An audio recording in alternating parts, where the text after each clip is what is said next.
बिराद बारहुंखा बारदों जोंनि नैबे ओनसोलथिं अर्थात नलबारि जिल्लानि राङापालि गामियाव खोमसि जाजोब्बाय जा बार बारदों डेन्जार बार बारखादों बिराद मेंनाय मोनबाय जोबोद गोजान गाबाय थांदोंमोन बिफां बायनायदों बिफां नोंथांमोना नुनो मोनदों बिराद बारहुंखा बारदों अखा एसे एसे हादों बायदों बिफांबो बायदों जोबोद गिथावना बारहुंखा दा न'आव थांगासिनो दङ मोनसे जायगायाव थांदोंमोन खामानि जा खोमसि अरबायदि खोमसि जाबाय आसरित खोमसि गिनाय मोनो माबा बिफाङा जुदि बायनानै गोग्लैबा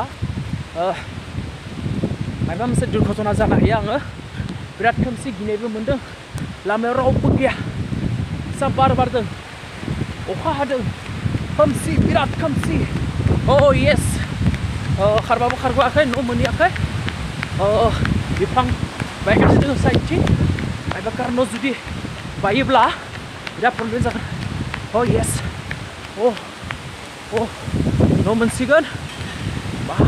बिराद अखा हादों बार बारदों खोमसि जाजोबदों बैसागोनि सिगां बेफोरबायदि जुदि बारबोब्ला आरोबाव बैसाग सफैब्ला मा जागोन बिफां बायोब्लाथ' आं थैखाबाय बिराद नेबाय जा खोमसि नाय बड'लेण्ड टाइगार इउटुब चेनेलनि आं गासै नायग्राफोरखौ आं दिन्थिनो नागिरदों जाबायदि अखा हादों बापरे बाप खोमसि नुवा जेबो येस न' मोनफैबाय किबा करे हारस्लाबायाखै